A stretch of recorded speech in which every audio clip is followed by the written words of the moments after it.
ये कहानी लगभग 2000 साल कब्ल मसीह की है। तूफान नूह की तबाही के बाद जब जमीन पर जिंदगी फिर से बसने लगी, अल्लाह ताला ने अरब की सरजमीन पर एक ऐसी कौम पैदा फरमाई जो अपनी ताकत, कुव्वत और शानो शौकत में बेमिसाल थी। ये वही कौम थी, कौम आद। ये लोग जिस्म में विशाल, लंगत में गोरे और लाल और चेहरों पर रौब और जलाल लिए हुए थे। माल दौलत की फरावनी, ऊंचे महल, शानदार तहजीब और हर नेमत उन्हें हासिल थी। कुरान करीम में फरमाया गया है, उन जैसी कोई कौम दुनिया के मुल्कों में पैदा नहीं की गई। कौम आद का जिक्र सिर्फ कुरान में तफसील से मौजूद है। बाकी तारीख की किताबें इस कौम का सही बयान नहीं करती। माहिरीन आसार कदीमा के मुताबिक इनके निशान आज भी रेत के नीचे दबे हुए हैं। मुअर्रिखीन लिखते हैं कि आद असल में एक शख्स का नाम था, हजरत नूह के बेटे साम की औलाद में से। उसी की नस्ल आगे चलकर कौम आद के नाम से जानी गई। ये लोग मजबूत स्तंभों पर बने आलीशान महलों में रहते थे, इसीलिए कुरान ने उन्हें इरमजात अल इमाद यानी स्तंभों वाले कहा। उनका शहर इरम था, एक बेहद खूबसूरत बस्ती जिसे 1984 में अंतरिक्ष से ली गई तस्वीरों की मदद से खोजा गया। ये इलाका आज के ओमान में मौजूद है। एक ज़माना था जब ये इलाका हरा भरा था, मगर आज ये वीरान और सूखा रेगिस्तान रुबुल खाली बन चुका है।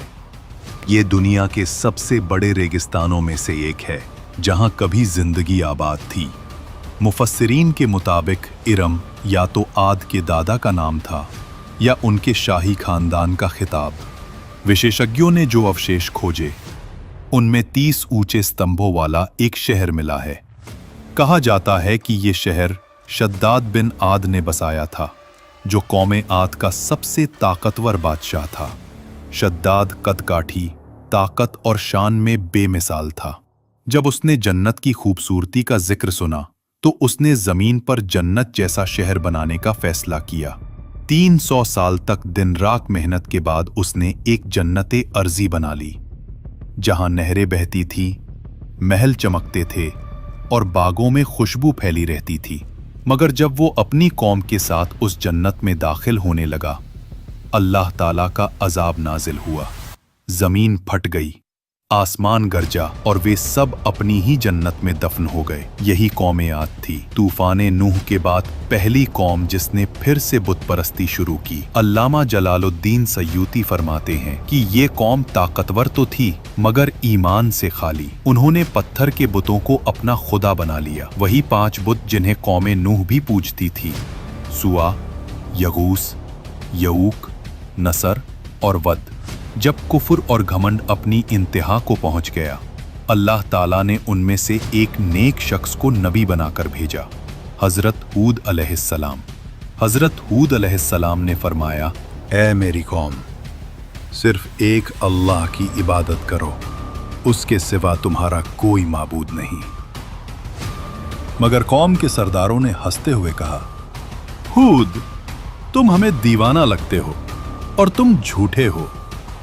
हजरत हूद ने जवाब दिया, मैं तुम्हारे रब का पैगाम तुम्हें पहुंचा रहा हूं और तुम्हारी भलाई चाहता हूं। लेकिन वे अपनी ताकत पर फख्र करते हुए कहने लगे, हमसे ज्यादा ताकतवर कौन है? कुरान में इरशाद है, उन्होंने जमीन में तकब्बुर किया और कहा कि हम पर कौन गालिब आ सकता है। हजरत हूद ने उन्हें बार बार समझाया, मगर वे गुरूर में अंधे हो गए। आखिरकार हजरत हूद में दुआ की, ऐ मेरे परवरदिगार, उन्होंने मुझे झूठा कहा, अब तू मेरी मदद फरमा। अल्लाह ताला ने उनकी दुआ कबूल फरमाई और अजाब का आगाज हुआ। पहले बारिश रुक गई, चश्मे सूख गए, जमीन बंजर हो गई। 3 साल तक कहत ने उन्हें झकझोर दिया। हजरत हूद उन्हें नसीहत करते रहे कि तौबा करो, अल्लाह से बख्शिश मांगो, वो फिर रहमत बरसाएगा। मगर वे कहने लगे, हूद, तुम पागल हो। फिर वे 70 सरदारों का काफिला लेकर मक्का मुकर्रमा पहुंचे ताकि दुआ करें। उनके सरदार का नाम कील बिन अंबर था।